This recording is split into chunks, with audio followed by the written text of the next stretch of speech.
जन्म देने के लिए जगह नहीं मिला। क्या ये बात थी? परमेश्वर की योजना थी ना। जब आप बाइबल को देखेंगे तो आपको ये समझ में आएगा, जिस समय मरियम के पास स्वर्गदूत आया और स्वर्गदूत ने उससे कहा कि परमेश्वर ने तुझे चुन लिया है, परमेश्वर ने तुझे चुन लिया है, तेरे द्वारा एक पुत्र इस दुनिया के अंदर आएगा, उसका नाम यीशु रखना, जो मनुष्य जाति के पापों के लिए, उन्हें छुड़ाने के लिए, उनसे बचाने के लिए इस दुनिया में वो परमेश्वर का पुत्र बनकर आने वाला है। तो इस तरीके का शब्द सुनकर सबसे पहले मरियम डरी हुई थी, भय खाई हुई थी, क्योंकि उसे समझ में नहीं आ रहा कि मैं स्वर्गदूत को क्या उत्तर दूं। जब आप बाइबल को देखेंगे तो लिखा हुआ है, लूका रचित सुसमाचार पहला अध्याय और उसके 25 पद से आप पढ़ेंगे तो यहां पर उसके बारे में पूरा जिक्र है कि जब मरियम को ये बात मालूम चला, या मरियम के पास ये संदेश आया कि परमेश्वर की ओर से तुझे चुन लिया गया है, तो उसने आनाकानी करने के लिए कोशिश किया और बोला मैं तो अभी कुंवारी हूं, यह हो नहीं सकता है। प्रियो, कई बार हम लोग भी आनाकानी करते हैं परमेश्वर के वचन को सुनने के लिए, उसे स्वीकार करने के लिए।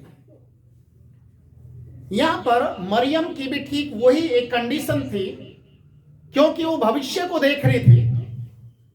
अगर मैंने इस बात को स्वीकार कर लिया और मैं गर्भवती हो गई शादी से पहले, तो समाज में मेरा क्या वजूद रहेगा? समाज के लोग मुझे कौन सी नजरों से देखेंगे? क्या समाज के लोग मुझे स्वीकार कर भी पाएंगे या नहीं कर पाएंगे? बहुत सारी विचार उसके अंदर में चल रहे हैं। और आखिरकार बाइबल में लिखा है, मरियम एक चीज के लिए तैयार हो जाती है कि मेरे साथ परमेश्वर के वचन के अनुसार ही हो। बाइबल में ऐसी बहुत सारी घटनाएं हैं जब हम परमेश्वर के वचन को स्वीकार करने के लिए 10 तरीके के विचारों को लेकर आते हैं। हम सोचते हैं समाज मेरे बारे में क्या सोचेगा, परिवार के लोग क्या बोलेंगे, क्या मुझे समाज से तिरस्कृत कर दिया जाएगा, मुझे समाज से बाहर कर दिया जाएगा। क्योंकि ऐसी स्थिति जब आती है, विशेष एक लड़की के लिए जो कुंवारी है, तो आज के समय में उसे बोला जाता है कि ये व्यभिचार के द्वारा, गलत संबंध के द्वारा ये गर्भवती है। और बाइबल में लिखा है, ऐसी स्त्री की सजा है जो इजरायली लोगों के लिए मूसा के द्वारा दी गई थी, वो है उसे पत्थर मार मार कर खत्म कर देना है बीच चौराहे पर। मरियम के सामने ये एक जो दंड है वो भी दिखाई दे रहा है, और इसलिए वो आनाकानी कर रही है पहले। और बाद में जब उसने देखा कि स्वर्गदूत अगर मेरे सामने आया है और मुझे संदेशा दे रहा है कि ये परमेश्वर की ओर से होगा, तो परमेश्वर मुझे बनाने वाला है, मेरा सृष्टिकर्ता वही है, वही मेरी अगुवाई करेगा, वही मुझे संभालेगा, जो परमेश्वर के वचन के अनुसार मेरे साथ हो जाए। और उसने अपने आप को समर्पित कर दिया। आज समाज के लोग क्या करते हैं, 10 तरीके की बातों को सोचते हैं कि लोग मेरे बारे में क्या कहेंगे, लोग मुझे मजाकों में लेंगे। कई सारे लोग तो ऐसा भी कहते हैं कि अगर मैंने किसी को ये बता दिया मैं यीशु मसीह को मानता हूं, तो लोग बोलेंगे ये इसने धर्म को बदल दिया, ये दूसरे धर्म में चला गया। कोई कहेगा कि दूसरे भगवान को मानने लग गया। कोई क्या बोलेगा, कोई क्या बोलेगा, और अपने दिमाग के अंदर बहुत सारी खिचड़ी को बना के रखते हैं। एक बार योना के पास में परमेश्वर ने अपने वचन को दिया कि जा निनवे में जा और जाकर वचन प्रचार कर।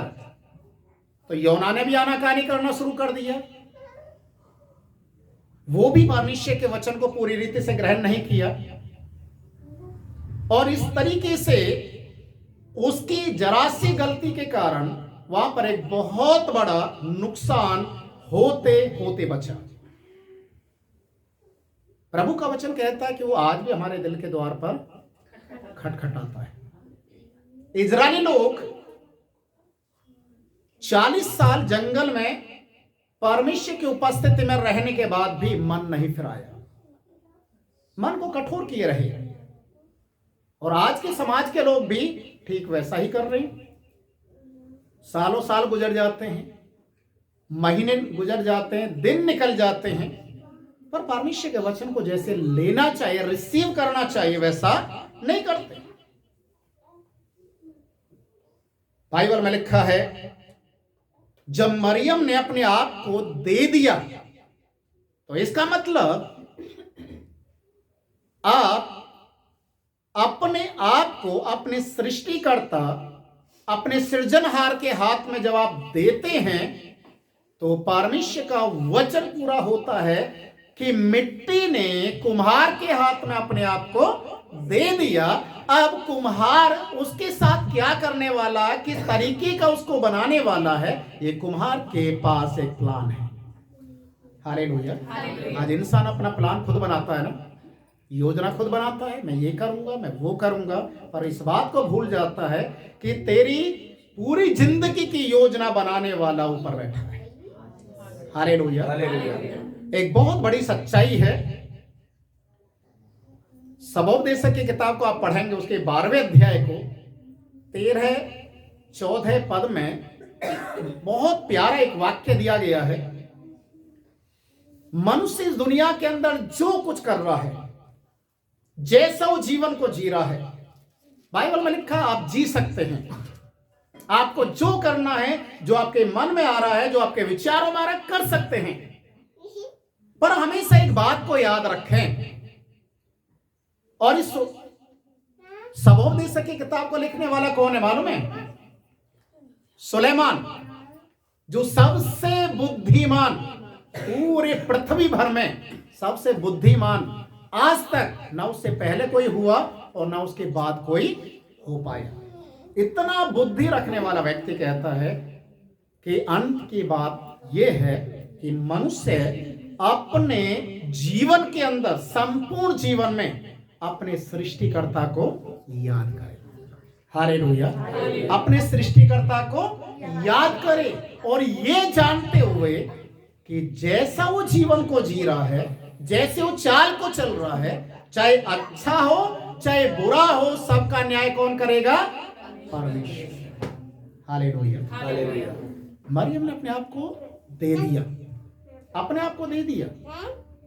और जब मरियम ने अपने आप को दे दिया, तो बाइबल में लिखा है, पवित्र आत्मा मरियम के ऊपर उतरा, तो गर्भवती हुई, और यीशु को जन्म देने से पहले पूरी दुनिया के अंदर, पूरे इजराइल के अंदर ये कहावत फैल गया कि मरियम शादी से पहले गर्भवती है, वो पाप से है। यूसुफ ने भी उसे छोड़ने के लिए प्लान किया, जो उसका मंगेतर था, पर स्वर्गदूत ने उसको भी आकर बातचीत किया और बोला कि ये पाप से नहीं है, ये परमेश्वर की ओर से है। उसने स्वीकार कर लिया। प्रियो, जब आप प्रभु को अंगीकार करते हैं, चाहे कोई भी आपको छोड़े, कोई भी आपके ऊपर दोष लगाए, पर परमेश्वर आपके साथ खड़ा करने के लिए किसी ना किसी को पहले से नियुक्त करके रखता है। जैसे मरियम के ढाल बनकर यूसुफ खड़ा हो गया और उसे लेकर चल रहा था, और बाद में वो ही मरियम, जब उसे जगह लोगों ने नहीं दिया, ये सोचकर ये पाप से है, उसे पथवा नहीं किया जा सकता था, क्योंकि परमेश्वर की योजना ऐसा ही था कि उसके द्वारा वो इस दुनिया के अंदर अपने पुत्र मसीहा को लेकर आई। और बाइबल में लिखा है, ये एक भविष्यवाणी भी थी, यशायाह 7 अध्याय उसके 14 पद में, एक कुंवारी गर्भवती होगी। हालेलुया। एक कुंवारी गर्भवती होगी और एक पुत्र को जनेगी। ये एक भविष्यवाणी थी जिसको परमेश्वर पूरा कर रहा मरियम के द्वारा। आज परमेश्वर की योजना आपके जीवन के प्रति क्या है, आपको समझने की जरूरत है, आपको महसूस करने की जरूरत है। प्रभु आज भी आपसे बातचीत करता है, प्रभु आज भी आपसे बोलता है। हमेशा एक चीज को याद रखिए, क्रिसमस हर दिन है, एक विशेष 25 दिसंबर वाले दिन क्रिसमस नहीं है, हर दिन क्रिसमस है। जब एक पापी मन फिराकर यीशु को स्वीकार करता तो यीशु मसीह जन्म लेता है। कहां? उस पापी के हृदय में। तो उसके लिए वो क्रिसमस बन गया। जब एक धर्मी व्यक्ति, यीशु को अंगीकार किया हुआ व्यक्ति, पाप की क्षमा पाया हुआ व्यक्ति जब पाप करता है तो यीशु कहां जाता है? क्रूस के ऊपर मरने के लिए जाता है। वो उसके लिए गुड फ्राइडे बन जाता है। Hallelujah, hallelujah. जब एक व्यक्ति मन फिराता है अपने पापों से, वो एक भटकी हुई भेड़ के समान वापस प्रभु के घर में आता है, एक गुमराह पुत्र के समान अपने पिता के घर लौटता है, तो बाइबल में लिखा है उसके लिए वो दिन ईस्टर का दिन बन जाता है। Hallelujah, hallelujah. तो आप इन तीनों चीजों को अलग करके नहीं सोचना, क्योंकि यीशु मसीह के जन्म लेने से 700 साल पहले यशाया के द्वारा 53 अध्याय को आप पढ़ना, वहां पर सारी चीजें लिखी हुई हैं। यीशु के जन्म, उसका दुख उठाना, उसका मृत्यु सहन करना और उसका जी उठना। और ये यीशु के जन्म लेने से 700 साल पहले परमेश्वर ने दिखा दिया था कि परमेश्वर योजना क्या बनाकर इस दुनिया में अपने पुत्र को लेकर आ रहा है। Hallelujah, hallelujah. क्या आप परमेश्वर की योजना का आप भी कोई हिस्सा बनना चाहते हैं? क्या आप चाहते हैं कि प्रभु की मर्जी मेरे जीवन से भी पूरी हो? मैं भी परमेश्वर के साथ चलना चाहता हूं, मैं भी परमेश्वर की इच्छा को पूरा करने के लिए अपने आप को देना चाहता हूं। अगर आप चाहते हैं तो ये जो क्रिसमस का दिन है, ये आपके लिए और स्वर्ग के लिए एक बड़े आनंद का दिन बन जाएगा। Hallelujah, hallelujah, hallelujah. अपने आप को आपको देना है, देना है। मरियम ने अपने आप को दे दिया, प्रभु के वचन के अनुसार मेरे साथ हो जाए, उसने दे दिया। अब आपका नंबर है, आप भी परमेश्वर के लिए ऐसा ही बोलिए, मैं भी परमेश्वर अपने आप को, अपने आत्मा शरीर प्राण को तेरे लिए देता हूं, तेरी इच्छा मेरे जीवन में पूरी हो जाए। Hallelujah, hallelujah. आइए इस समय प्रार्थना करें।